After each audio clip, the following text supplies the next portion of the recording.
Good evening. Welcome to the 5-8, where we discuss each of the week's 5 most fucked up topics for 8 minutes. 5 topics, 8 minutes, 2 hosts, a guest, some singing, a lot of curse words, and as many cocktails as we deem necessary. LB, how are Look at you? what I'm having. Oh my god, that glass was full when you logged It on wasn't 20 minutes really ago. full. I'm No, just no. Well, I need some ice in it. I'm having a cocktail. It's one of those weeks. It is one of those And weeks. you know what? Twice a year I can have a little cocktail. I think you could have one even 3 or 4 times a year. I Yeah, think that's, I you think know, that's fine. Mhm. trying to be healthy. I don't know if my health care is going to be there for me. I don't know what's going to happen with the health of the nation. So I'm trying to stay in my zone of taking care of myself. Today was a terrible day, though. On that note, I just, some chocolate, I'll take it. Some Chinese food, let's have it. I just had a day of because it was sleeting. I don't know how the weather is for everybody else, but it was like, okay, that nice, long, warm, oh my God, the planet is burning alive. But isn't it so lovely? Extended fall is over. We had snow. We had a rainbow of snow because we had sleet. It was gorgeous. We always get the rainbow from our house because we look at the river. And so It's good. it is It's nice. nice. Always nice to see a rainbow. Thanks, climate change. It's Thanks, always good. climate change. Yeah. Did you see they're sneaking it in that there's new terms of service for Instagram and Facebook now?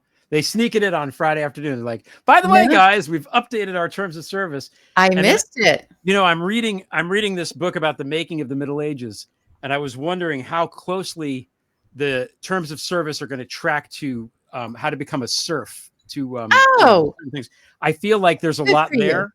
I'm going to have to analyze it more because it came on again while people were moving out the door on Friday. Good Yeah. job, Zuck. Smart move, man. Yeah. Uh, Always with the finger on the pulse there. he's surfing the whatever he was doing in that. Oh, He's never going to always live there that with down. the finger on the pulse. Yeah. Yeah. Yeah. Oh yeah. That's what we're talking about. Surfing USA. Surfing That's USA. perfect. That's Can't it. top that. I think we should just Perfect. go home. Okay.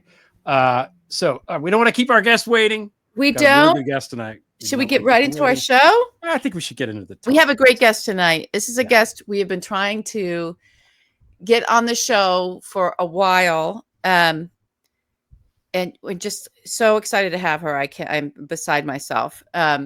She's just very busy person. So it'll be a great show. Let's get going. Let me go to our timers. Oh, for God's sakes, reset my timer. Here we go. All right, Greg. Well, the topic is dominoes, and Yeah.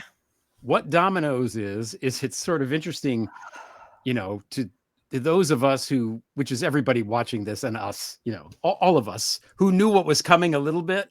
It's just interesting to watch all of the people that maybe didn't capitulate in real time. Even people way richer and way more powerful than us, just kind of bending the knee, kissing the ring. You had before the election, even, Bezos with that disgusting Washington Post thing and the LA Times guy. And, Yeah. these are just, it's The, kissing the the ring. I don't know. first ones on the knees are Mhm. the journalists or quote unquote news. Yeah. Um, Well, it's such your a tricky friends, space. It's such a tricky space because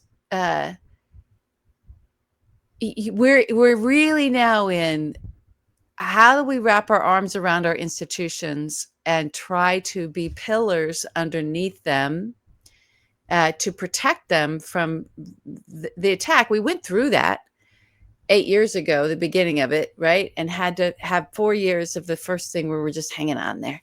Mhm. And felt like, whoosh, okay, we kind of made it. Stuff is still intact. There's some cracks, there's some damage, there's poop on the walls. Let's clean it up. And whatever got cleaned up only got cleaned up so that they could just pew one by one Mhm. get down on the knees and grovel. So, I mean, the big one, I guess everybody knows about, and we watched it all week long since we were last on the air, was for I would think Democrats, right, or liberal leaning audiences, it was MSNBC's two big anchors, their morning anchors, Joe and Mika, choosing on their own to run down to Mar-a-Lago and kiss the ring. And it really was that. It was nothing. There's the argument that they're trying to backpedal on this whole thing. And so to say, well, we would never not have a communication or conversation. We would never close the doors. Our job is to keep all open lines of communication. It's like, actually, no, that's not your job. You're not diplomats. Yep. That's the job of diplomats. That might be what your daddy did, but that's not what you are. You're in the news, in the journalism business. They're TV hosts, right, of a show, of an entertainment show, clearly.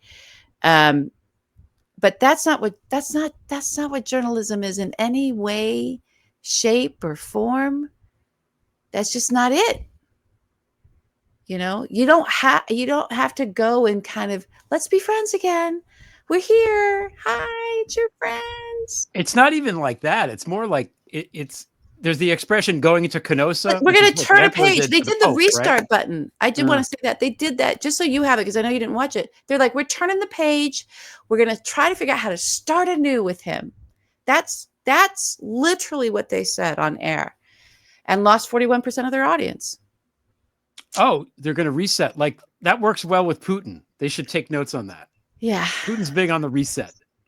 Maybe if we, next they'll look into his eyes and say that they can see into his soul and he's not evil. Remember when Bush said that? I remember. Yeah. Okay. I remember it all. Yeah. Sometimes it's hard to know what really happened and what was just some invention of this simulation that we find ourselves living in. But I've never watched that show, as you know. But I remember 8 years ago, there was a thing with them and Trump. It was weird. Like, they were weird with him. And then they I may be remembering this wrong. This may be a simulation piece. So if I remembered it wrong, I apologize. But they sort of, after the election was over and everything, they were like, hey, we're dating, guys. And it seemed to me like that was something they were trying to keep on the QT, and maybe Donald knew about. So like, why am I going to watch that ever again? Like, I don't know. I was never going to watch it. I didn't even know about these people. Like, I didn't watch it until it was like, oh my God, Donald Trump is the president and he's a fucking gangster, because I knew all that stuff.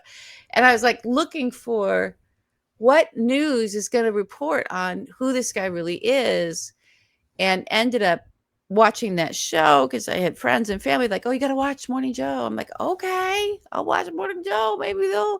So I missed all of that history. I really did. So I came late. You remember something you never really bought in.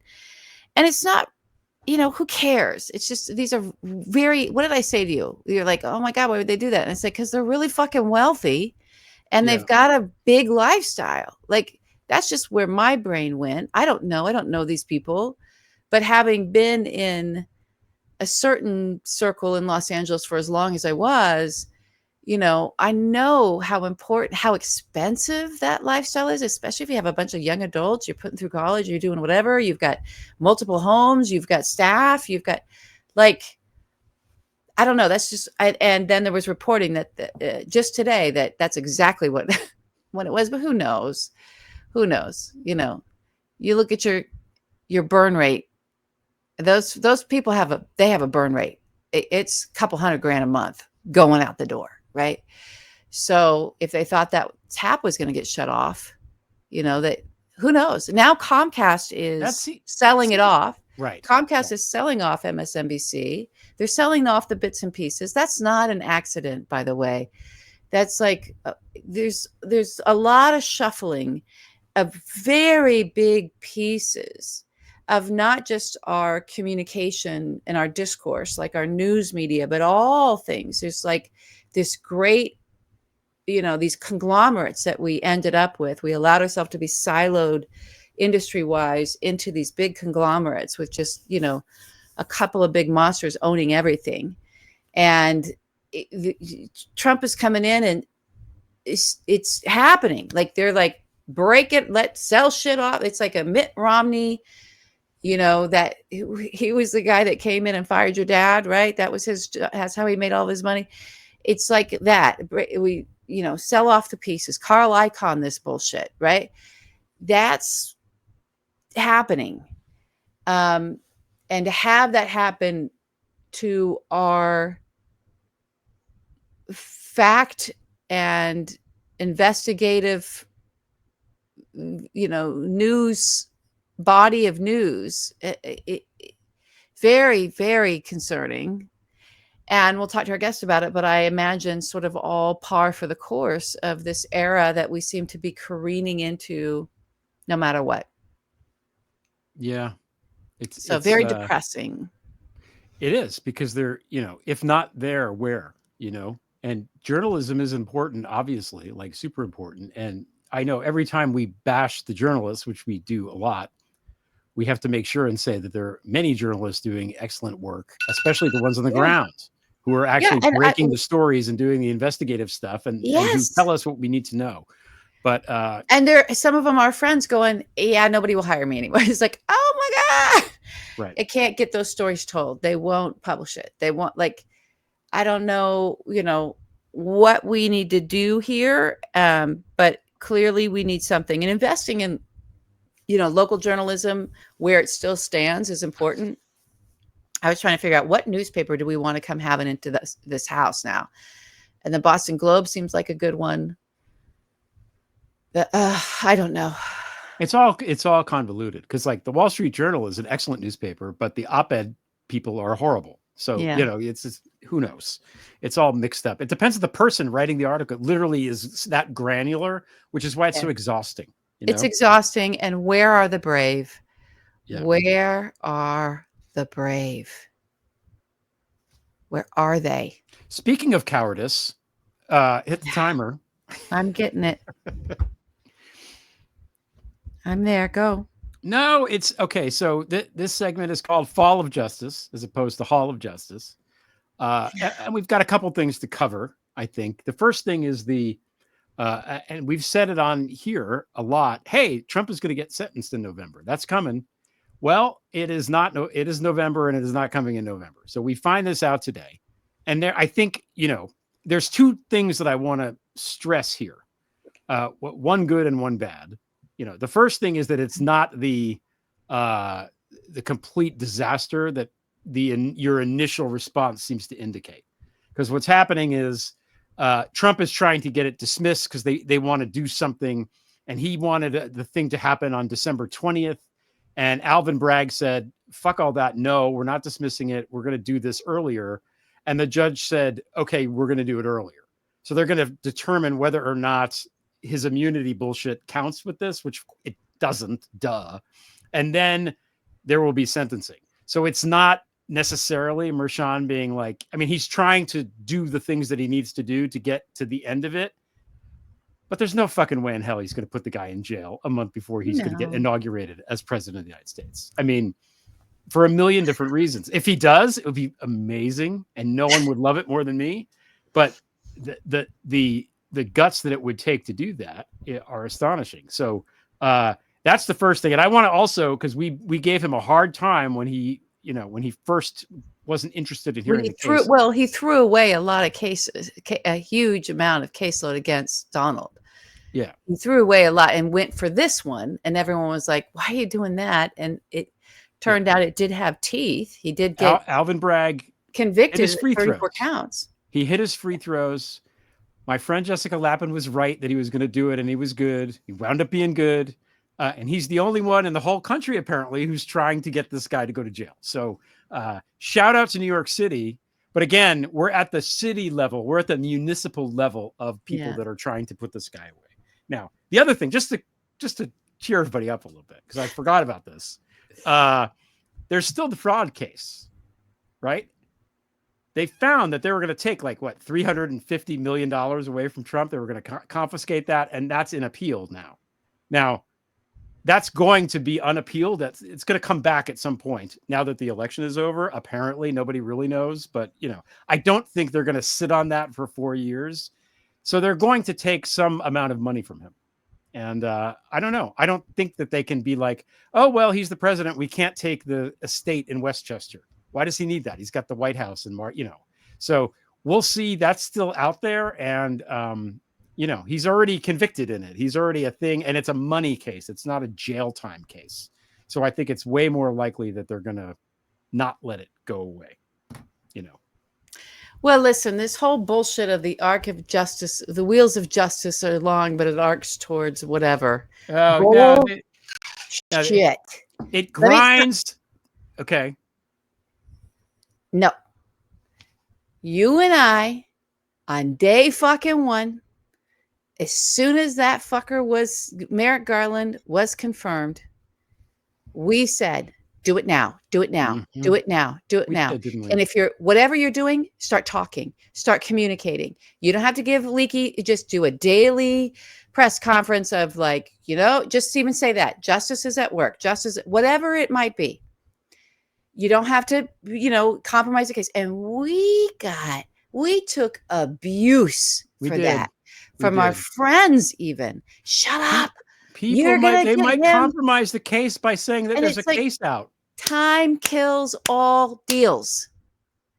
In where you are in the middle and in the midst of a massive information war, a warfare that's being cooked up and launched from inside of military intelligence units of our adversaries, and how powerful that shit is, right? And they're handmaidens all over, of all different, talk about local, right? Our domestic motherfuckers, excuse my language, that are connected, right, to those services, engaging in, amplifying, corralling. They know what they're doing. They knew what they were doing then. They really know what they're doing now, right?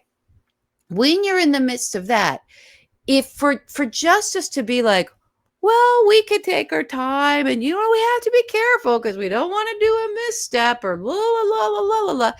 All that happens is all of that weaponry pours into the hole, into the vacuum. And you've lost the minds of everybody. Everybody's forgotten about the insurrection even. They were like, well, okay, that was bad, but what is it? It's not that. It wasn't that bad. And eggs, price of eggs, right? This is, with every indictment, they needed to come fast and hard. And you know what?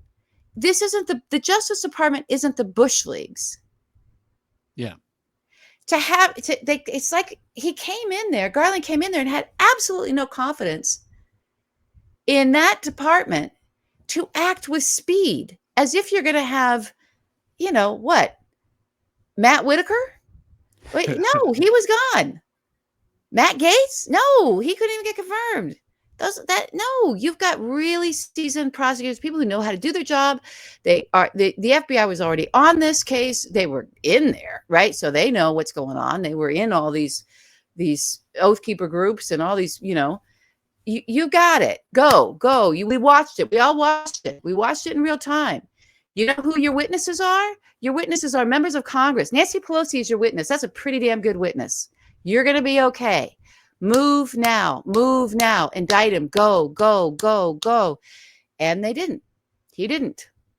And this is where we are. I'm sorry, folks. I really, really believe that. The fall of justice happened the second Merrick Garland went, I don't know. Actually. A little nervous.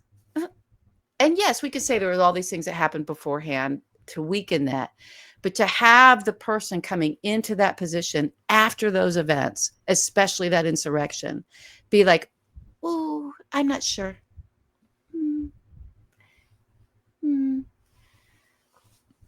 Big fucking mistake. Something, if you're in favor, something, I don't know.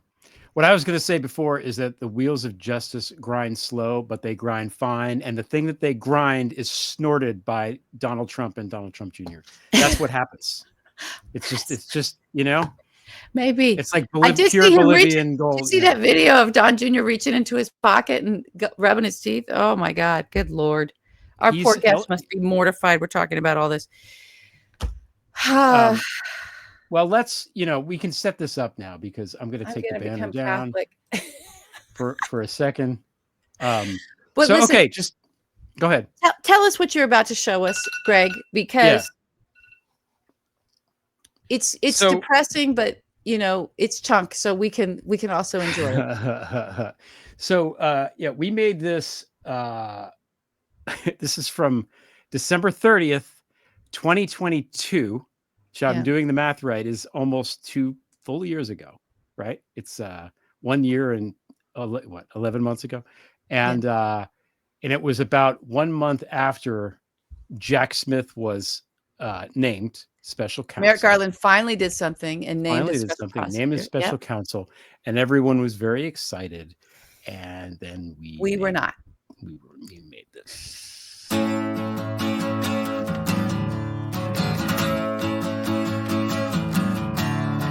Nazis in the street, and the law now lets them tweet, and the MAGA fascists hold the House and the court. Our democracy might die, 'cause the DOJ won't try and POTUS on the crimes in the J6 report. But here's Jack Smith, though we're all so excited. At long last, Donald Trump will get indicted. 7 years is a long time to wait, but it's already New Year's Day. Why so much delay? After Comey, Mueller, Garland, and Wray, I won't get fooled again.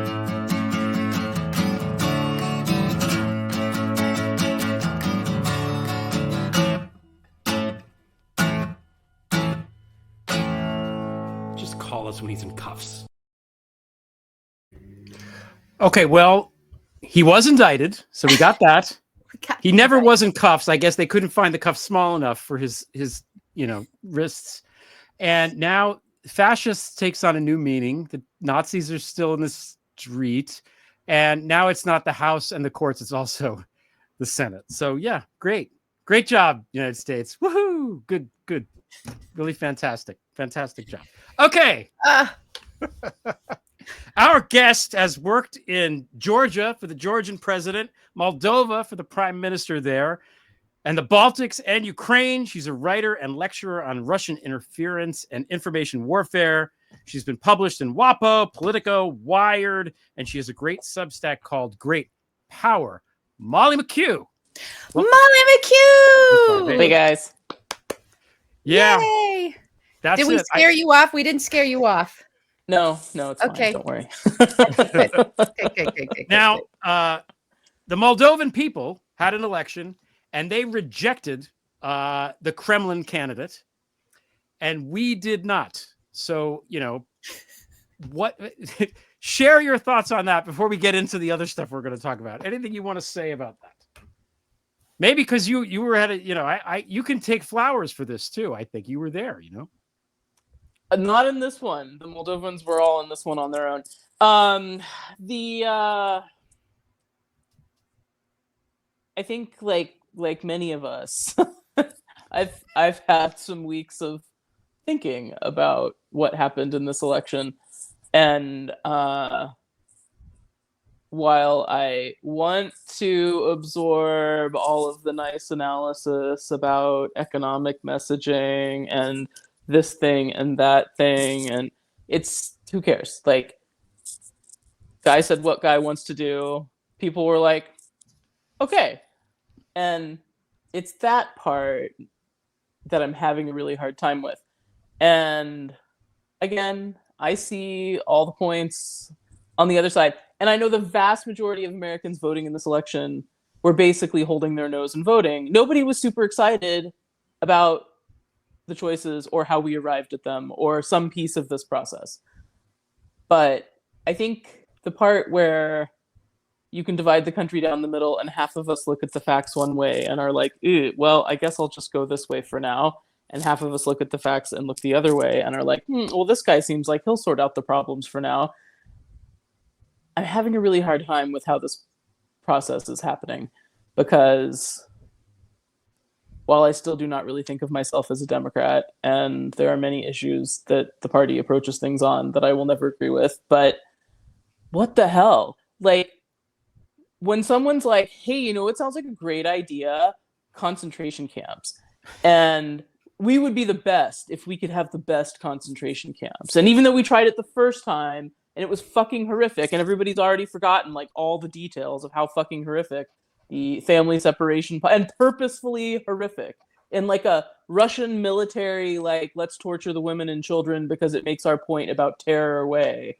Like, and everybody's like, well, yeah, I've heard there's too many migrants and we need to get rid of them. And what the fuck? Like, I just, the what the fuck sense I can sum up in one anecdote, which is I arrived in Lithuania the day after the election, having left Ukraine on the day of the election, and made the mistake of staying in the hotel where Americans would be, which is never the right choice.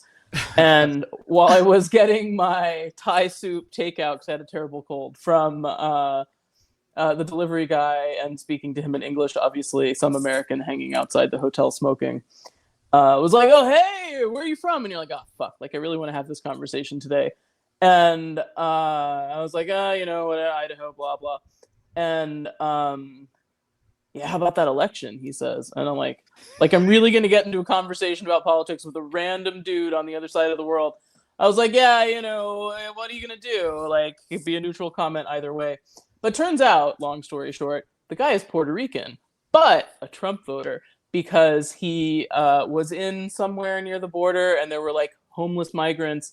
And he really thinks Trump is going to clean up the homeless migrants, because the homeless migrants are really a problem. And, he's great for the economy. And I'm just like listening to this guy talk. And I was like, but you heard the stuff he said, right? And it was like, well, but I think he's going to be really good for the economy. And it's like, okay, just like got in the elevator. I mean, people are deciding not to look at the stuff they don't want to look at. And not in normal political ways. There's always features of candidates that you are not excited about. But they told you what the policies were going to be. And aside from the horror part, they told you they're going to make a whole series of crazy economic policy decisions that will benefit guys who are already making like $40 billion a day since Donald Trump got elected, just because money is conjuring itself from the air. And the rest of us are going to have to eat some of it. And it's like, okay, but you're already not paying taxes, and like, we're paying the taxes. Like, the middle class of America is paying all the taxes, and now we're going to have to tighten our belts. Cool. Great economic policy. But like, everybody is eating this shit. No, we don't want the government to give us healthcare or education. Why should anybody be educated? We should just drop out of school and work in the fucking factories. What factories? It is the 21st fucking century. Like, I don't know how people are so far down. And I do mean this on the both sides situation in this case. People are so far down the rabbit holes of shit they want to listen to that when presented with the reality of the choices they're making, they just like conjure stories from the air about what that's going to mean. And I don't even know what's going to happen now in this country, is kind of the very dour way of saying that with too much words. Sorry. That's okay. No, that was a very good answer. Thank you. It's a very good answer. While you were talking, I was reminded there was something I was working with a CNN producer once to try to find this, because I thought I saw it on CNN. This was back when Egypt fell apart.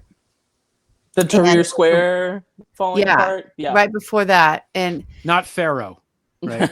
not no, in my life. It's had many falling apart moments, but the big protest one. The big protests and all, but also when they're, they just had a democracy and it really was gone, right?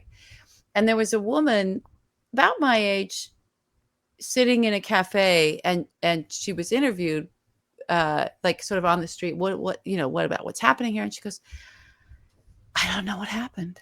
We just lost it. And it struck me because she was just really like present to like, how did that happen? And we did it to ourselves. She said, we just threw away our country. And I don't know how that happened. And she was just in that moment. And it really struck me. It went right into my brain. I was like, oh my God, what is she talking about? And this was before we had Donald senior, the senior. And it just, what you just said reminded me of that again, of like, they're so detached from their own nation and what it means to be part of the nation and their agency in this nation. They're so detached from it that it's going to hit them. I do think it's going to hit people like a train out of nowhere. It's going to be like, wait a minute, what happened? I had health care. What happened to that? What? I can't take my kids to public school? What is this? They're going to, the food I put in my mouth is poisoned because there's no regulations. They have no idea these things are professing to want, what it actually means when it occurs in reality. It's completely divorced from it. I worry actually that they do, and they think they want it. And it's like people who have watched all 14 spin-off series of The Walking Dead, and they're like, actually, that would be a better and much more simple way to live. And you're like, sure, except for the part where you need a bat wrapped in barbed wire to beat people's heads in all the time. And I think that it's the bat wrapped in barbed wire that is really appealing to a lot of these people. It's like, oh, my agency is that I could just exert violence to get things that I want. And it's a much too simple way of describing this phenomenon that is happening. But this like description you see coming out of the Muskosphere broskies that is like, oh yeah, the economy is absolutely going to fucking tank. And it's going to hurt for a while, and everybody's going to have to sacrifice, meaning you human ants will have to sacrifice while we, the ant queens, live up here in our spaceships while you feed us. And they're describing this very clearly. And it's like, essentially, it's like down to the super Darwinian survivalist, like the strong will survive, the warrior bros will survive, and they will protect their women and children, and everybody else, like, fuck off and don't die of measles. It's like, people kind of think this sounds like fun, I guess, because living in a safe, normal country where the government has some vague responsibility for some aspects of public well-being seems like it's giving up liberty. Well, we've romanticized the hero narrative to a degree, culturally, to a degree that I do think it's part of that detachment, right? Of like thinking I'm gonna be like a character in The Walking Dead, and it doesn't look like that. It's not gonna be that way. Nobody's gonna be dirty and smelly and angry and hungry all the time, and I think everybody thinks that's gonna be just fine, but the rest of the world, just to be clear to Americans, as the richest and, in theory, most developed nation on Earth, doesn't live that way. They have healthcare. They have access to much cheaper education, which is good, and is increasingly better than ours because we're so busy with this, like, states have the right to teach you about fucking wagon wheels instead of science. And you're like, great, amazing, let's learn more about wagon wheels. Because I learned a lot about wagon wheels growing up in Idaho, but also science, just to be clear. So I just, like, people don't understand how badly we live as a rich fucking nation, and we don't need to. And it's not socialism, it's not Marxism, like space communists are not going to come and eat your face. It's actually just how government needs to work to ensure that we have a competitive workforce that allows us to remain the dominant, innovative nation on Earth, so we can continue to live in this safe, comfortable way that we live, where we don't have to give a shit about anything ever, apparently. And like, for me, it's just so hard after this election, because what I want to do is not think at all about what's happening in this country ever. I just want to go and do the stuff that I do in other places and worry about right now how we deal with Russia. And the thing where Americans like don't understand how absolutely critical this American island is as the centerpiece of actual freedom in the world most of the time. It's not that other countries aren't free and strong and have functioning, vibrant democracies. They absolutely do.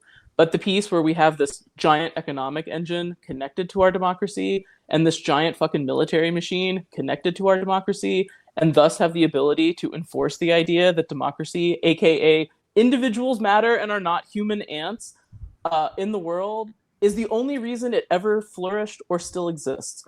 And we just sit here like it's this given thing, and we can go to our fucking Walking Dead camps and it's all going to be great. And like, it's not going to be great, guys. People's going to take they're not going to leave us alone in our decaying Walking Dead society. They're going to take all our stuff from us and eat our children.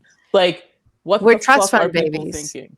Oh, we're a nation of trust fund babies. If you're gonna try to emulate the actor in Walking Dead, emulate him in Love Actually, where he's trying to woo Keira Knightley by making those signs up. Yes. That would be a lot more fun than killing zombies or whatever. I've never understood, to your point, Molly, why the idea of healthcare, like good universal healthcare, as a national defense thing and as an entrepreneurship thing, isn't like a thing. Nobody ever argues that, and it's really infuriating because the job of the executives is to keep us safe, right?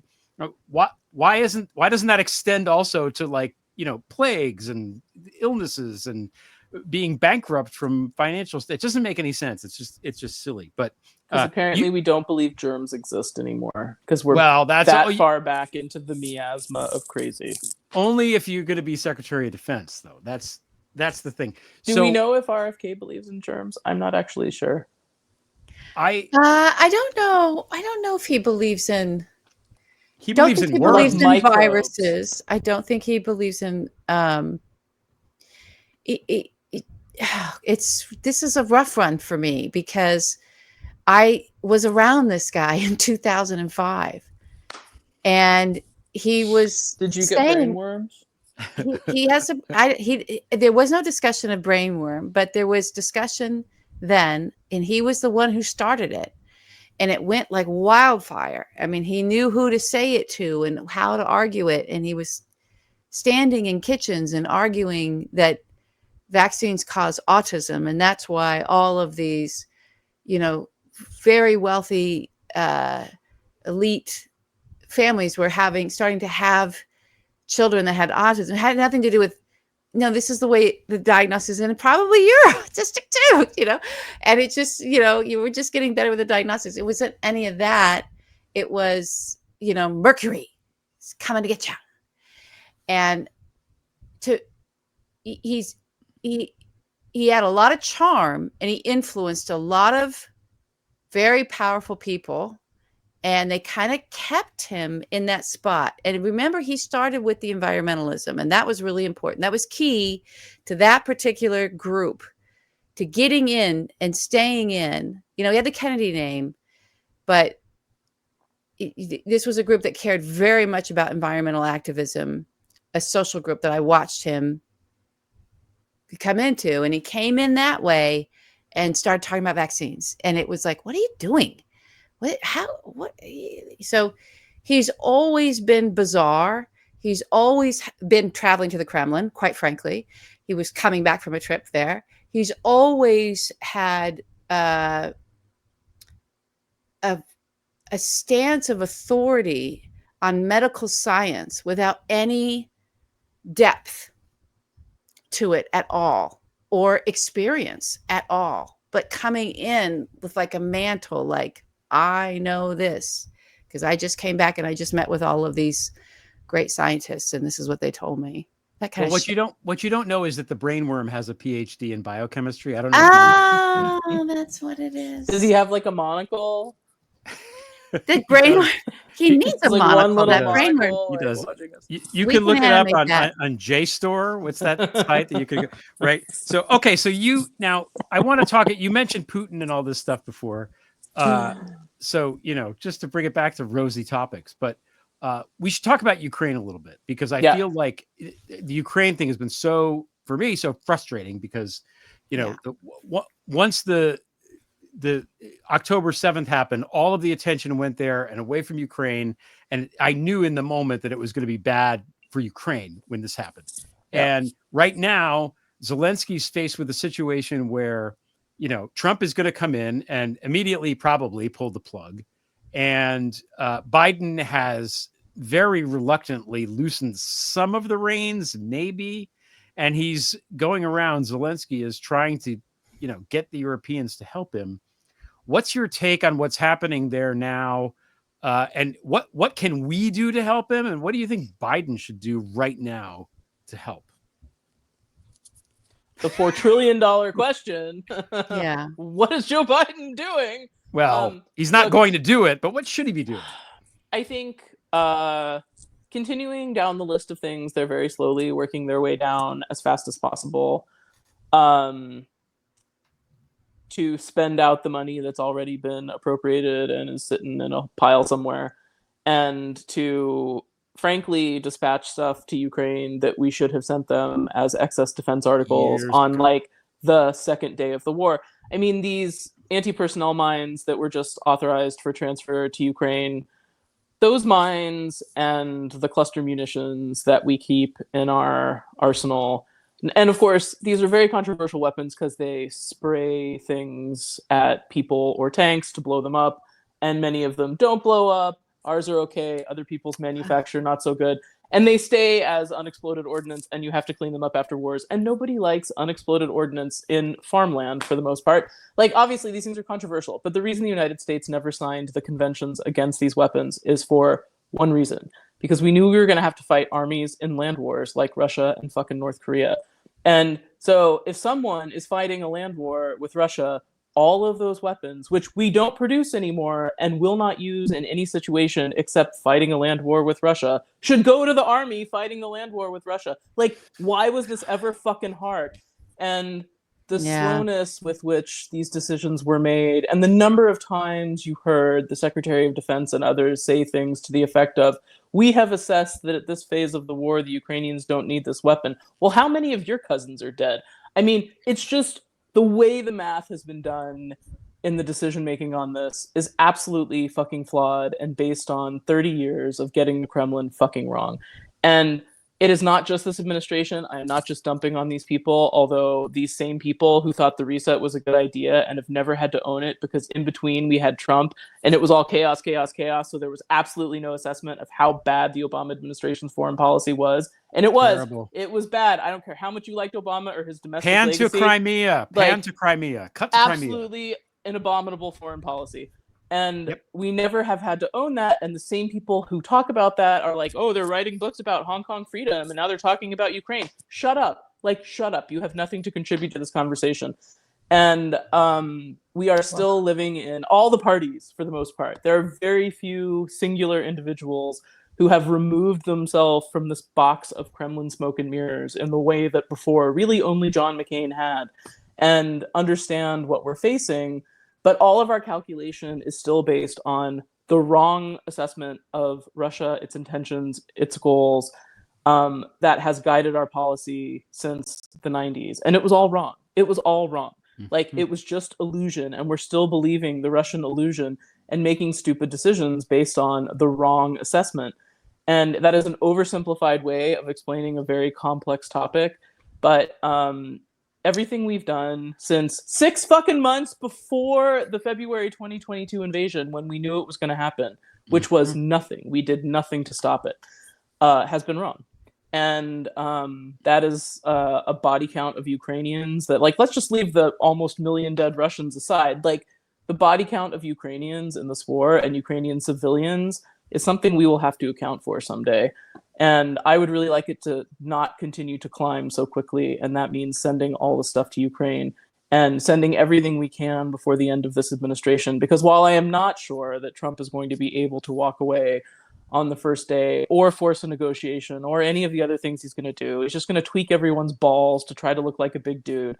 But, like, we need to give the Ukrainians everything they can because they can win if we help them. And the Europeans, while there is a big divide in Europe and it's not a fair unitary term anymore, in general, the Europeans do not have the defense capability to take our place right now. And none of us, including the United States, are making enough munitions and enough weapons, given the likely challenges we are going to face in the next decade. Yep. Swell. Okay. Swell. No. And maybe Trump will heard do all that. Maybe Trump will do that. Do you think Putin? Do you think Biden should send troops there right now? What we should have done, especially when we knew that they were going to do this thing, was essentially just draw a line and at the very least give the western part of Ukraine air defense and say, Yes. anything comes in here, we're Protect shooting the it down. skies. We're Yes. shooting this stuff down, guys. Sorry. And we could still do that. And that would mean that Western Ukraine is a safe space for civilians. It is a safe space for training mobilized soldiers. It is a safe space for reassembling units that need to be restocked up on personnel and equipment. It is a safe space for us to have personnel working on training, contractors doing things like repairing equipment and training Ukrainian engineers and others to work on all the weapon systems that we have sent in. We could do that right now and it would make an enormous difference. But again, I would just say we have and this is just the United States, an entire Special Operations Forces group. The 10th group, Special Forces 10th group, exists to do this work against Russia.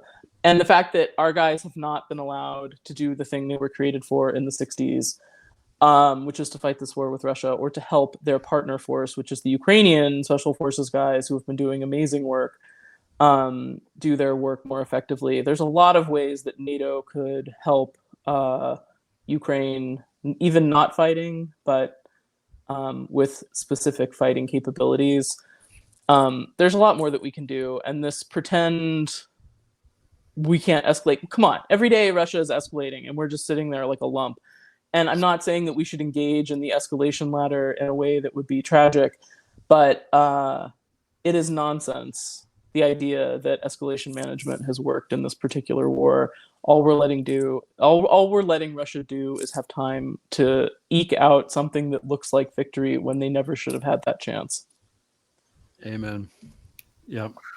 Well, they're not zombies, and so what can we do, right?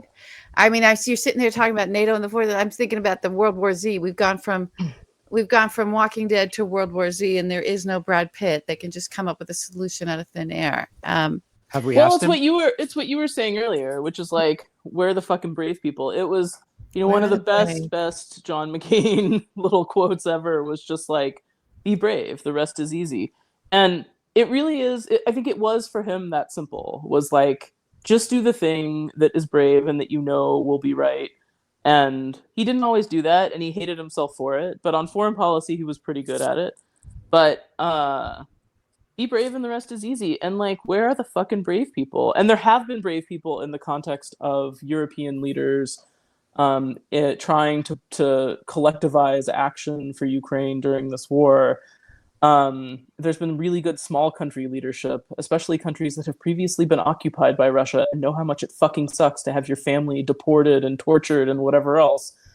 And the fact that we're still pretty laid back about all this is just disappointing to me. This should not be, especially given where we were in the first few months of the war, and apparently this dumb era we're going to live in when everybody looks at polls and makes policy based on polls. Americans understand this war. They understood at the beginning, Russia bad, Ukraine good, invading a country bad, fighting for your freedom good.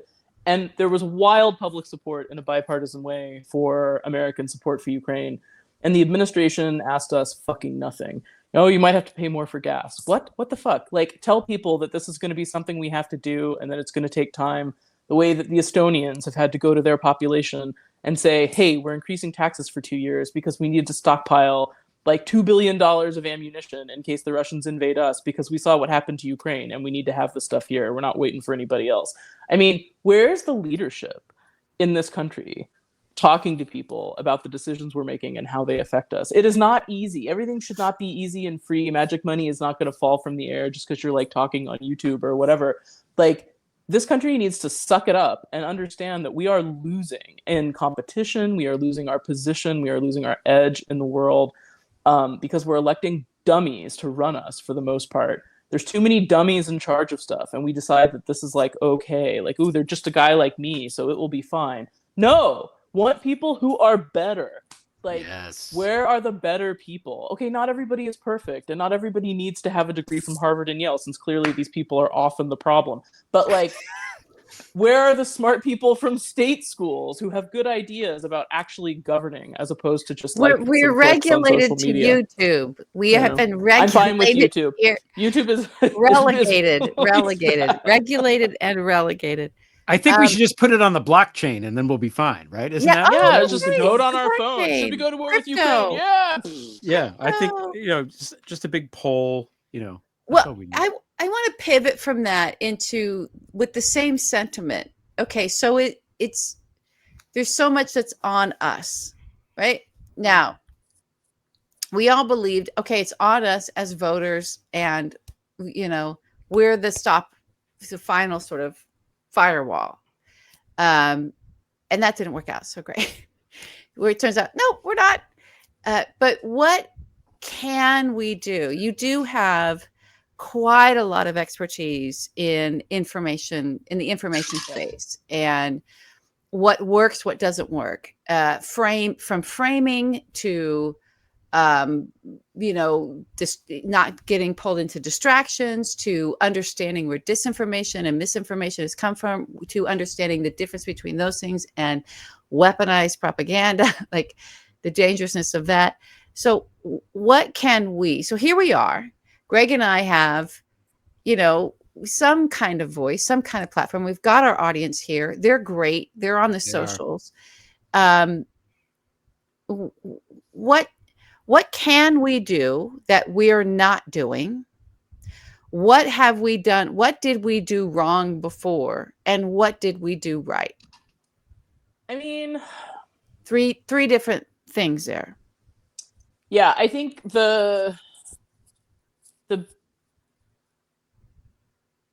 I don't know if I'll directly answer the questions in a neat way. Okay. But what I would fine. say is, I will answer them, but not in an organized way. What I would say is, it's okay. Online community is important, and having networks that can operate amongst themselves and amplify messages is really critical. And we've seen that in the context of Ukraine, both in terms of strictly messaging, which has been really important for organizing international support, both individuals donating to Ukraine and states feeling pressure to send stuff to Ukraine. And we've seen that in the context of American political mobilization on both sides. People feel very engaged in their networks. What I would say is also then the problem with this stuff, this engagement stuff, is it is like an episode of Black Mirror, and you're supposed to just sit there pressing the buttons and hoping that it's all like, oh, I sent an angry tweet and now America is safe. It's not. And I think the message that we're seeing from the other side is what they are telling us is you are on your own to fix it. It's been the message from the core of the more extremist part of the Conservative Party for 40 years. It has now taken over the body of the electorate from that side, which is this idea that government should do nothing for you, and it will not, mostly. So prepare for that. And in the good and bad ways, be prepared for managing crisis on your own. I think all of us should always be doing that in the Red Dawn way, not the Walking Dead way. But, our country doesn't really give a shit about civil preparedness in any way. Other countries do, and they print their stuff in English. Look at the Swedish manual, look at the Finnish manual, look at the materials published by the Lithuanians. Like, what should you actually be thinking through in terms of preparation for crisis, especially in the context of like hybrid attacks? There's lots of things you can do on the strictly crisis preparedness side. But this other piece, which is the engagement in the online life is illusion, and it does not matter beyond the organization in the most basic form. We all need to understand a bit more, which is to say communities need to do things. There was a good op-ed from I think it was in the Mississippi Free Press or something like this. But from a dude who was basically like, okay, bros, we all voted to not have government. So you Mr. Warrior Man, need to step up. And what are you doing to save your community when there's nobody coming to save you? And I think thinking in that way is important for two ways. One, we are going to need safety nets that are going to start disappearing. And I don't think people are prepared for this. We live in a country where even if you don't like the police on the right wing or left wing sense of that, it is there when it is needed. Even if you don't want the government, quote unquote, to do things, it responds to crisis. It finds ways to solve problems. If the bridge collapses, it gets rebuilt, these types of things. Just like everybody needs to be more comfortable with the idea that the government is not going to solve the crisis because it's telling you it's not going to. And whether that's true or not, you better fucking listen.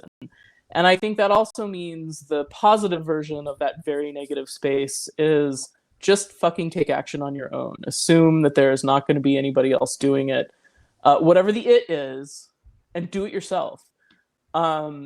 Because right now, the reason that really disruptive and destructive forces are dominating so heavily in our American political life is that they are offline also organizing in ways that no one is paying attention to. And understanding that all of that action matters, that you can change things while no one is paying attention to what the hell is going on, is a tactic and a strategy that I think more Americans need to be prepared to embrace.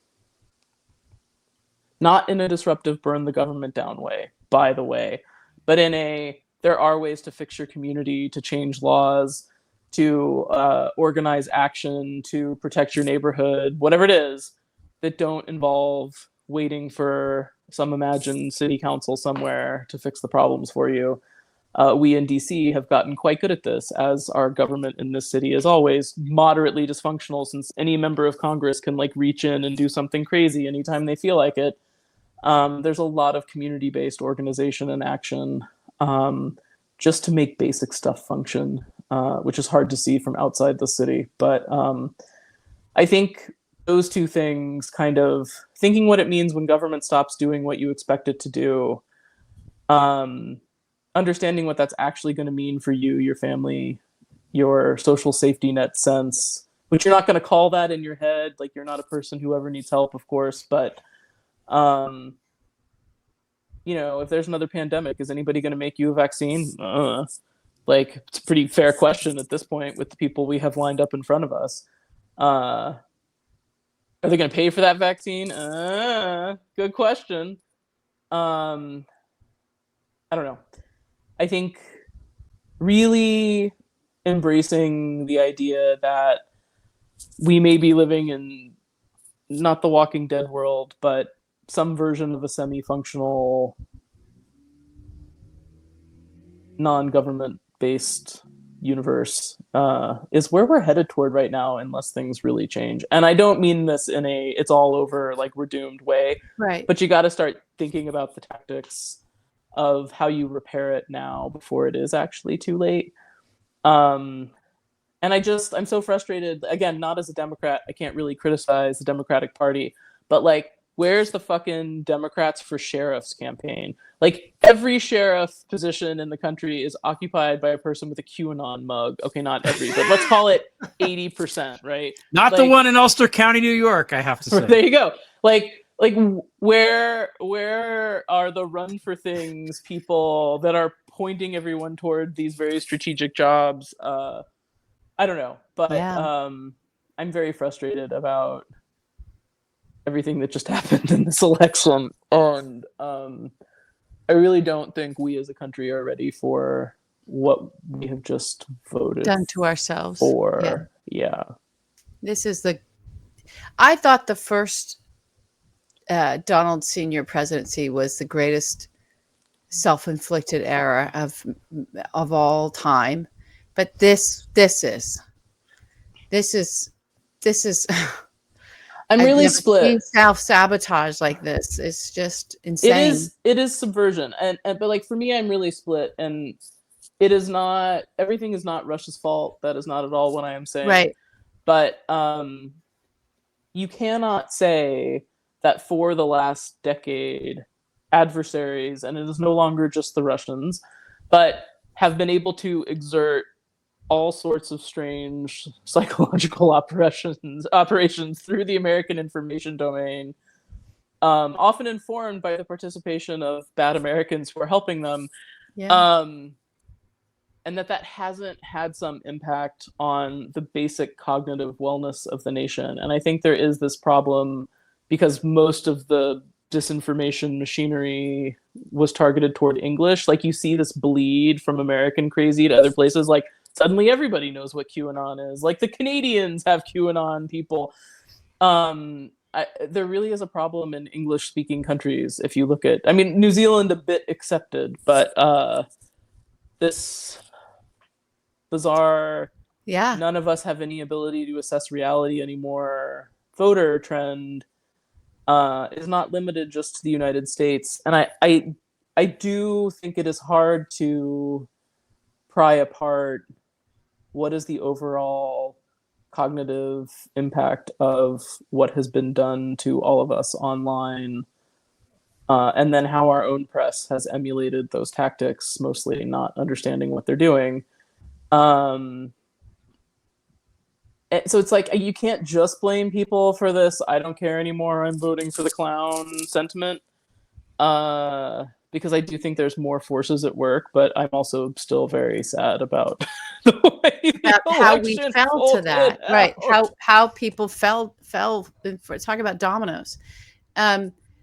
However, I will, we do have RFK Jr. in charge of our mental health now as well, so I'm sure it will all work Amazing. out just fine. Sure, we're gonna be okay. If the English language have is a cat, at fault, I buddy. blame Oh! Shakespeare. What's your cat's name? He's Ferdinand Oh, that's Of a course great he is. cat name. because he's fluffy. I love it. Oh, he's wonderful. He's the best. He wants to be in He's the show. He's a very old man. Oh, Yes, you are an old man, aren't you, buddy? Yes, you are. oh, Yeah. Let's make him president. We can't. Yeah. it can't He would be a worse. great president. Are you kidding? it- Fantastic president, this cat. It can't be much worse. It's self-inflicted wound. Oh my goodness. It's just He's terrible. awake more hours of the day for sure. Um, oh, Molly. yeah, I feel like, do you have any more questions, LB? Because I feel like it's more important to talk to her than to talk about this BB business. Yeah, I feel that same way too. We'll Okay. just say it real quick. You're in our fourth segment, and here's our fourth segment, and then we're gonna go pivot to something else. Is just a little news alert. Bibi Netanyahu was, for those of you who don't know, was an arrest warrant coming out of the ICC, as well as for other players, for Hamas players and other people in Bibi's realm. And it's sort of up now to the world to figure out who would actually arrest him. Maybe he'll just stay in Israel and he won't face an arrest. I don't know. France is not saying anything. I think Great Britain is kind of like, I'm not sure. Couple of places have said they would. United States is saying, our administration is saying, oh, we can't believe this because we're not part of the ICC anyway. So anyway, that happened. And Bolsonaro got, because when he tried to have his own sort of version of January 6th, the immediate action was taken by the Justice Department as quickly as they could in Brazil to bring charges against him. And so, there's consequences that guy is facing in Brazil. And it looks like in terms of BRICS, everybody else in that acronym is sort of like, yeah, we don't know that guy. He's the coffee guy. We just had him go get coffee. I don't think anybody's coming to Bolsonaro's defense, but we'll see. We'll see. But, so we have this accountability trying to happen in various ways for some of these strong men that mankind has chosen to elevate once again. I don't know. That's the news. Well, That's no, my. I was going to say, pivoting on that, because we don't need to talk about this. Now, Molly, you've worked in countries where the democracies are fragile. And I feel like that's something that people here who don't know history don't appreciate, just how rare it is to be living in this era of peace and prosperity. It's historically Yeah. such a blip. But Yeah. you've been in these places where there are new democracies. There are democracies that are struggling against foreign intervention. What do you think? Like, Trump's coming to power now. There's all this. He's going to do this. He's going to do that. There's Project 2025. There's day one dictator. Blah blah blah blah. What do you think he's going to do? Like, what should we be looking for? What are like the things that you're like, oh shit, he's done this thing. Fuck. Like, that's what I want to know. I think if this time, so the thing that really helped us in the first Trump administration is there weren't actually competent people to do policy work and who understood process. Like, actually enacting a crazy idea, a good idea, whatever it is extremely difficult in any government situation. So it seems this time there's more preparation, certainly more lawyers who have been thinking about, if we want to do X thing, here's the 20-page memo on how we would do it. Right. And mostly obviously focused on what they can do with executive orders, what they can do with Trump tweeting it out or whatever. So I do worry a bit more about, like, do they actually have the people to get the crazy things done this time? For me, the big red line for are we actually going to do this or not will be if Trump activates any form of the big army as part of a domestic anything force, and or nationalizes even the National Guard, like, and or nationalizes any part of the National Guard in order to do domestic work on deportations or rounding up people or anything else. Kind of the whole reason we had a revolution was so these things wouldn't happen in a way that we're comfortable with, which is why we also have the Second Amendment, so that when the government decides to do things like this, we don't just have to watch it. I am not advocating taking up arms against the U.S. Army if it is activated in this country. All I'm saying is, historically, we understand that our military being used against our own people is not good. And there have been instances where the National Guard has been used for the enforcement of peace or other things, but in various points in history that we don't need to go into right now. But I think if we really are going to do this thing where our army, which should be doing other things, other places that we are spending a lot of money for them to do, is actually just here in the United States acting like cops or border agents or whatever, we should have a lot of questions about that, about the money, about why, about what the symbol of it is, about why none of us are doing anything about it, about what that's doing to our military, about what that's doing to our society, about the rifts that's creating in our military, and how do you repair that or don't. There's just, it's like from there, it's just like dead turtles all the way down, in my opinion, if the military is used for any of these vaguely nonsensical goals. Okay, so I believe it's going to happen on day one, because he said, this is what I'm doing on day one.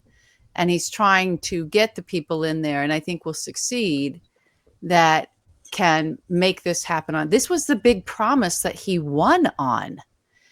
So it also polls very popularly, which is really, really, really depressing. So it's very, very dark. I guess the question is, what do we do? Because I don't know what we can do other than stand by and watch it. In domestic polling, because the military is one of the few institutions that we still have respect for.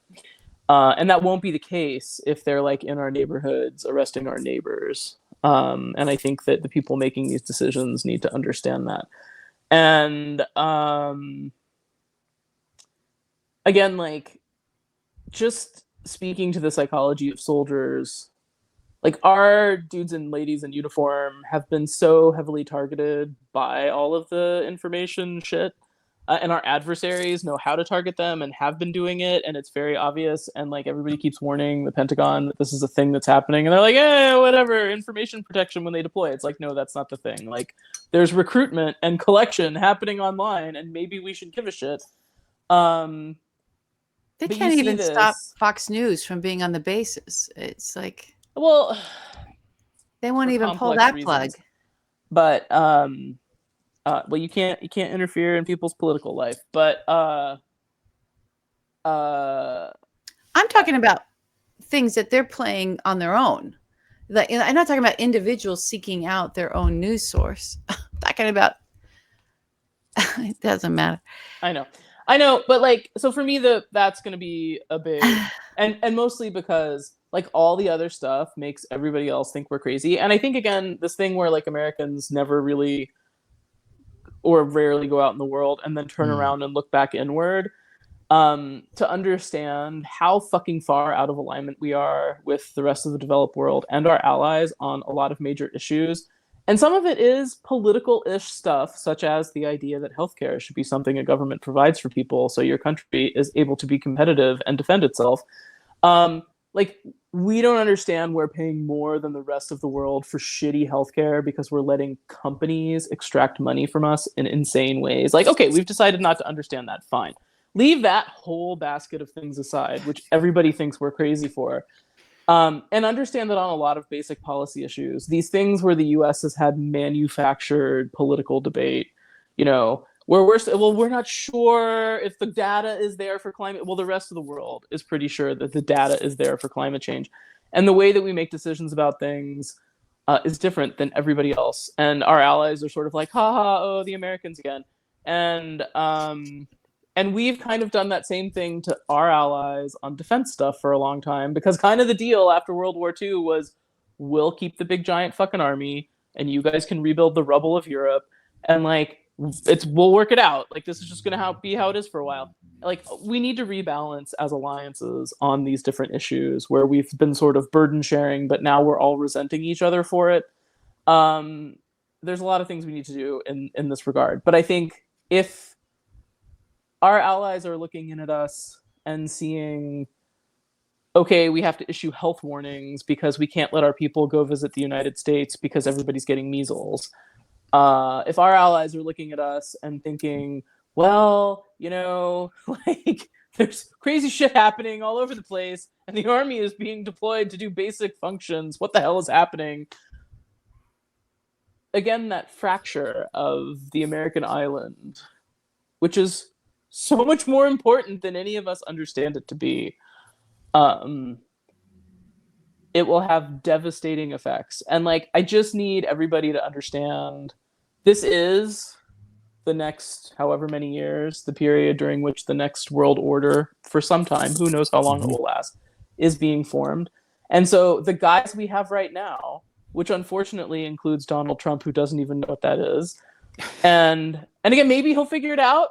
Maybe He will be not. a genius at it. Spoiler alert, He doesn't he will want not. these allies. But- He has his allies, and it's not the ones that we have from NATO. He's been But so it's not- clear it's about not that since simple. the 70s. I agree, and I am not blowing roses about our prospects here. My point is, the guys that are there now, and that includes the European leaders, includes the leaders in Japan and South Korea and Australia and our other like further away treaty allies, who have been really important in these last periods for a whole variety of reasons, and will be increasingly important and when we look at the adversaries we're facing in this next period. The people in charge now are the people who are making these decisions. Like, there's no redo. Like, we made the choice. These are the people we have. And so ensuring that we are doing what we can to make it clear what we expect those decisions to be actually does still matter. And it is not so simple as to just believe you're the guy who's going to go shake Putin's hand and get what you want. You want to know what Putin does for people who are giving him stuff? Absolutely fucking nothing. Like, if you give Vladimir Putin something, you're not getting anything in return because he knows you're going to keep giving him stuff. That's So right. you The can only be thing the he guy who understands is a doesn't fist under understand his that. nose. You can be the guy who doesn't understand that and embarrass yourself for another 4 years, or you can actually be the tough guy you think you are and do something about it.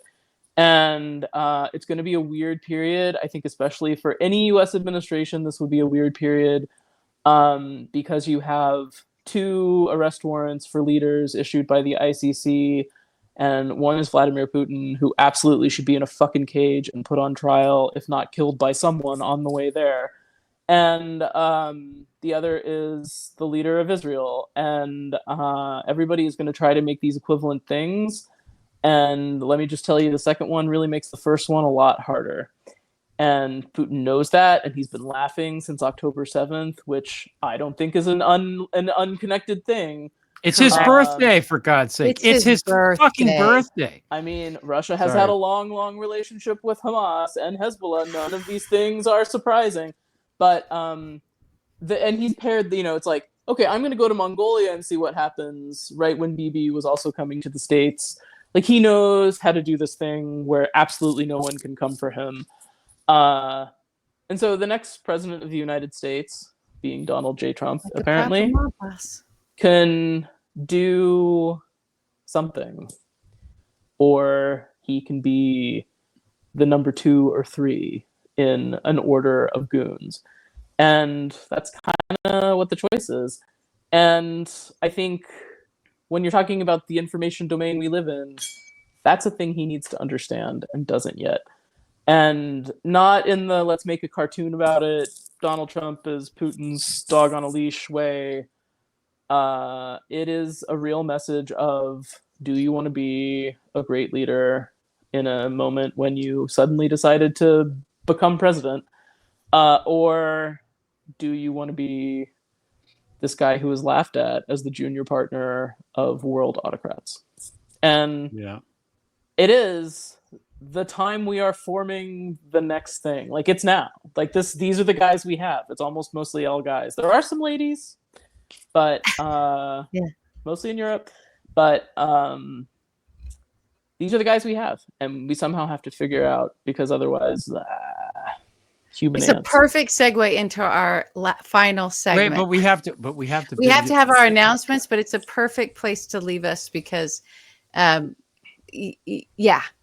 You've done yeoman's work here, staying up late, because I know you're jet lagged, and and jet lag, in my experience, coming back from Europe is harder than going there.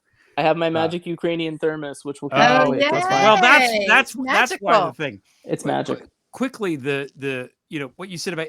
I feel like when I'm in Europe, if I have to explain why we do some dumb thing, that's probably bad.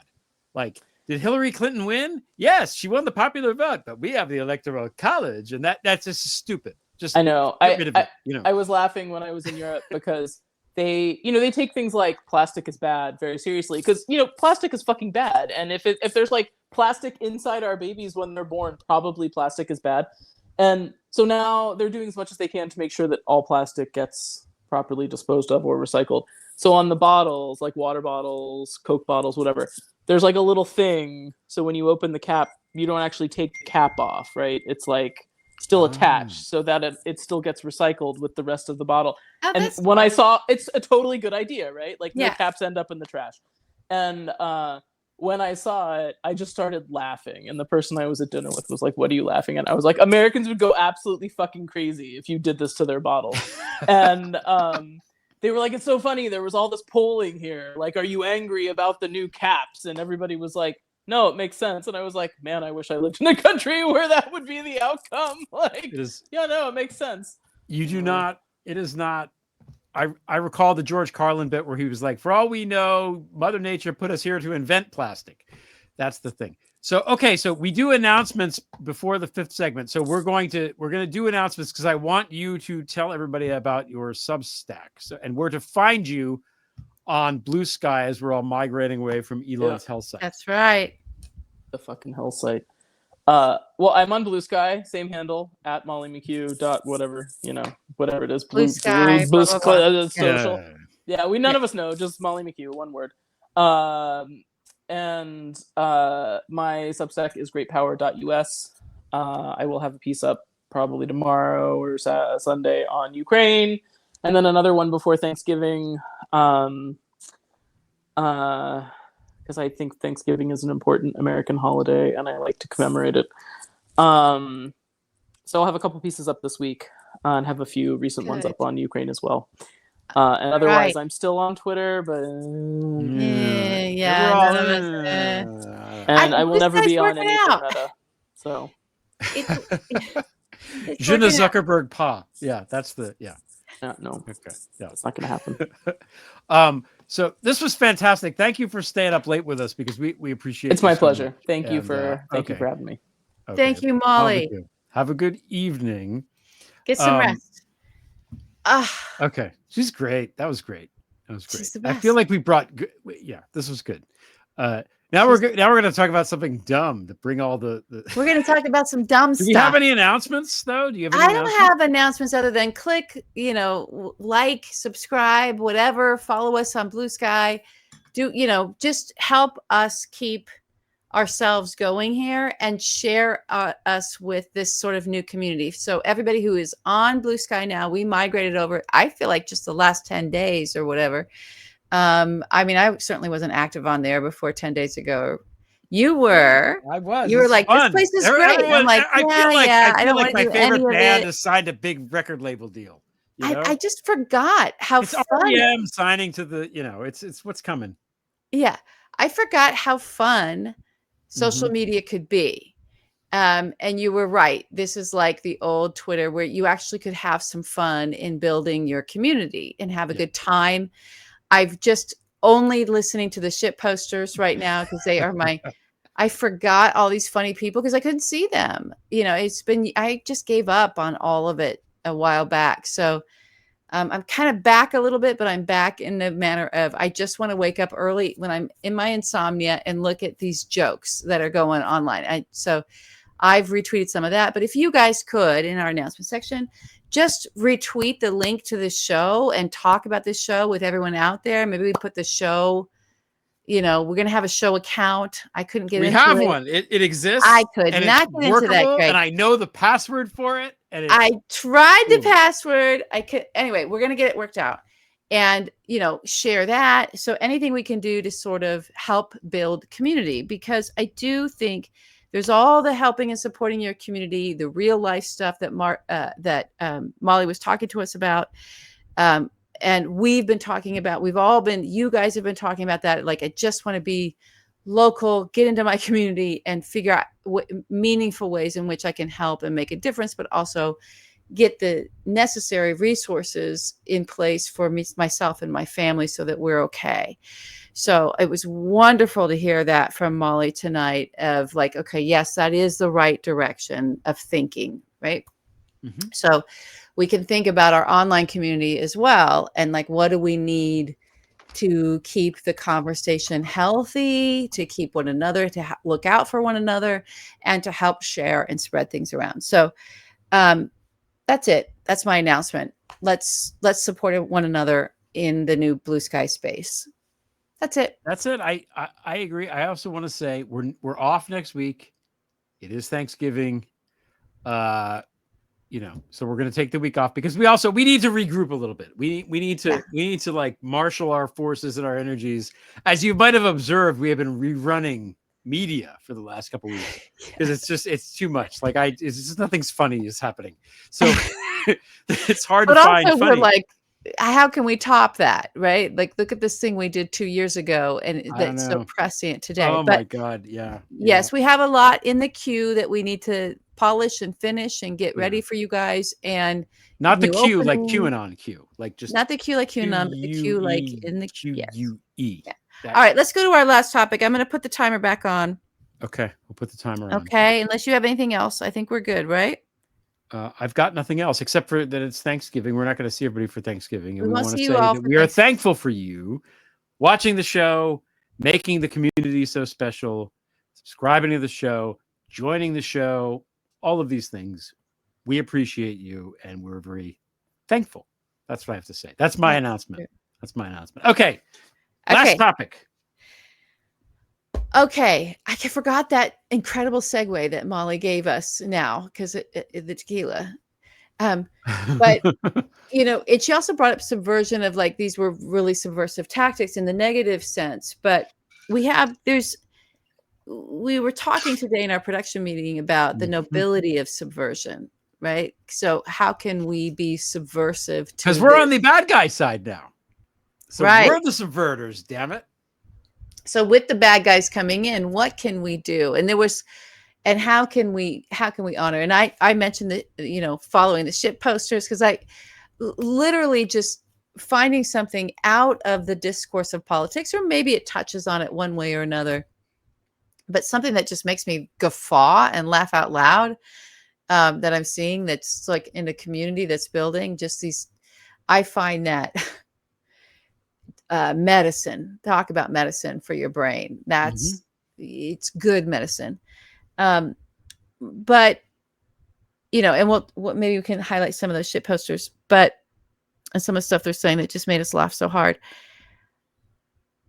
And we're remembering and sort of looking at Donald and, how to kind of get to him. Right? Yeah. So this guy, and we can use our voices. I mean, let's not forget, in our little production team here for this little show, we have been muted and blocked by this guy on the last social media platform because he couldn't handle it. He couldn't handle what we were saying to him about him, and a lot of it. And with Trump, a straight up early block, even though there were a couple of people before him, but then Trump had to stop blocking people because, there was all this thing of like, I don't think the president can do that. But that kind of subversion, that kind of getting to him, and having a power and a voice, right? Looking back on it, I started to think about his whole crowd size thing a little bit differently, and connecting, and because it was this popular vote, right? They were crowing and crowing and crowing about, oh, he won the popular vote by margins never before, blah, blah, blah. More people voted for him than ever. Blah. And we've watched that shrink rate. And as it shrinks, because more votes coming in, they're tallying more votes. It takes time to count all these votes, right? Boy, are his supporters and defenders, the people who are out there as his mouthpieces. You can watch a few of these folks, especially on social media, when they start to panic for him, right? They're panicking for him because he's got to be popular. And this light went off in my head of like in New York when he was cast, he could just never get in. They didn't want him at the Met Gala. He just couldn't get an invite to anything. He's not Manhattan. He's Flushing. He just like, no one wants you in the party, dude. You bring it down. I don't think he would have gotten even into Studio 54 if it wasn't for Roy Cohn. And the only reason Roy Cohn was getting in there is because he's not only was so depraved and probably had the best drugs, but he was the lawyer for the guys who ran the club. So the only way Donald could even get into that club was because he was holding Roy Cohn's hand like a toddler, bringing him in. Here, I'll get you in, Donald. So I don't think that's how Roy Cohn thought of him, but go on. I don't know what he was, if he was holding the hand, he might have been holding something else, but he went. That was his only way of sitting at the cool table. His whole life is about acceptance, about being popular. It's not about being adored. That comes at the other side of, oh, once I'm popular, people will adore me. I really think this guy, he doesn't get the invitation to the birthday party. And that's the wound. Like that's. Oh my God, he's Ralph Wiggum. I just realized he's Ralph Wiggum. Yes. And I think we have to really continue to reject him on that level of just like, no. And even like, we don't want you here because you ruin the vibe. Yeah. You're artless. You offer nothing, right? Just that kind of subversion of like, you're boring. You're boring. So fucking boring. I can't believe we wasted these years of our lives talking about this boring. The only person more boring than him is fucking Elon Musk. Jesus Christ, that guy's boring. Oh God, the Goober Brigade. So anyway, that I would like to keep that up. I think, and look at Gates. That was like coming internally, and I don't think it was like you don't want to be embarrassed by him not getting confirmed, because maybe that would happen. Embarrassment is part of that, right? Embarrassment is not the opposite of being adored. Embarrassment is hand in hand with being unpopular, unwanted, just unwanted. We don't want you because you embarrass yourself, and it's embarrassing to be around you. Ew, go away. Get out. Right? That we need to be bouncers. Yeah. That's a subversion. Yeah. Yeah. It's every person he's ever been with has been a transaction. I think that's the way to look at it too. Yeah. It's like, and Musk is the same way. You know, if Musk didn't have money, nobody would talk to him. I mean, nobody would talk to him. Nobody would talk to him. I think, oh God, can you imagine talking to him? I think I can't even imagine that guy.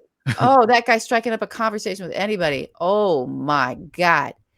Yeah, this is the thing. I want to. Sink is funny. Isn't it funny ever a sink? Isn't that great? I got a sink because I'm throwing the sink at it. Get it? Do you get it? Yeah. Yeah. Yeah. Sorry, these are the goobers. These are the goobers. My wife does a very good mocking laugh at people like that. Like the oh, good. Nobody does it better than my wife with that. She's got the unfuckable guffaw going on. Yeah. This is too, it's too, yeah. Get out. So anyway, that's it. Some of the shit posting, there's an account. I will look on Blue Sky right now. So everybody's got this account because I think she's amazing. Jolene. And I think it's just Jolene. I think it's. I'm begging of you, please. I'm begging of you, please. It's Jolene Ski, SKI, Jolene Ski, .Blue Sky Social. She has starter packs of shit posters that are just the funniest. I can't even. I subscribe to the tier 1 shit posters, and then it was. I haven't stopped laughing. I have not stopped laughing. That's the thing about Blue Sky too, is that there's this innocence of silliness in Twitter and cleverness that early Twitter kind of sometimes would approach, but it's quite good. There's still that element of it there. I'm sure it will be drowned out soon as the Nazis come, but yeah. Nazis are not good for humor. Nazis and humor, not really. Yeah, and I think humor is the way, because Donald doesn't have a sense of humor, and that bothers him. It bothers him because he wants to be a stantup comic. He thinks he's Rodney Dangerfield. I think it's more like he's not. If I had watching, he's a mimic, right? So an antisocial personality disorder. When those kinds of brains are watching people laugh and socially kind of, have it going on, and oh God, those guys are funny, and they understand it. It's all going right over his head, and he doesn't know what to offer. I think that's where the crudeness and crassness came from, and why he stayed with just the guys, because I can do my locker room talk, and somehow thought that got him in with the funny, cool crowd. But really, they were just sort of like, whoa, dude, and maybe he could find one depraved rapist after the other. By the way, we didn't get a chance to talk about that. This cabinet. Everybody, it's a BFOQ, which in HR speak stands for bona fide occupational qualification. And the bona fide occupational qualification to be in Trump's cabinet is you got to be a rapist. You got to be an assaulter of some type. I had a thing that I did, like a little, all he's got is squat, right? And I kind of tweaked it a little bit. I tweeted it, but I tweaked it since the tweet. It's, oh God, what was it? Squat, quacks, spies, Tulsi. Okay. Spies, quacks, assaulters, and thieves. That's good. I like that. Yeah. That's all he's got. He's got a bunch of squat. I want it to be, can we spell kooks with a K and make it scat? Because that would be better. We can spell scat. I like it to be scat. Cons. I like it to be that. Yeah. People are saying Gorka is going to come back, which is good because I have a really good Gorka ad that Chunk has never animated. So this is going to be fun. It's going to be a fun one. We're going to dig deep into the vault. I forgot my announcements. I want to show off my shirt. That's cool. Okay, I wore this at our event. See, I made this myself. This is a book cover of Justine by Lawrence Durrell, which is from the Alexandria Quartet, which is a really great series of books. So it's that's cool all. and obscure. It's just cool like and you. obscure. Just Obscure like you. is always cool. That's the thing, right? Just like you. All right, hang on. Yeah. Okay. Jolene, I'm trying to find. You can't find Jolene now? Well, what was the one? There was one meme that made me die. It was a meme of like an outlet with a fork. Oh, the outlet. Yeah. An outlet with a fork, like right up to it, and the post was, right? Would it be okay if I came over to your house and did this? And for some reason, that just set me off. So again, just totally, stuff that's just not. It's not political in any way, but there to just make us. You know what the message that it kind of sends to us is? Like here, unless it comes from the Squirt region in France, it's sparkling pee. And the things I won't do to feel alive, just stuff like that. That's just funny. Folks that are worth a follow. And I think it's worth worth it to us as we build this new online community. Comedy is good. We like comedy. Put comedy right at the top of the list. Because if we put comedy at the top of the list, what does that mean, LB? I think it means we're going to get through it.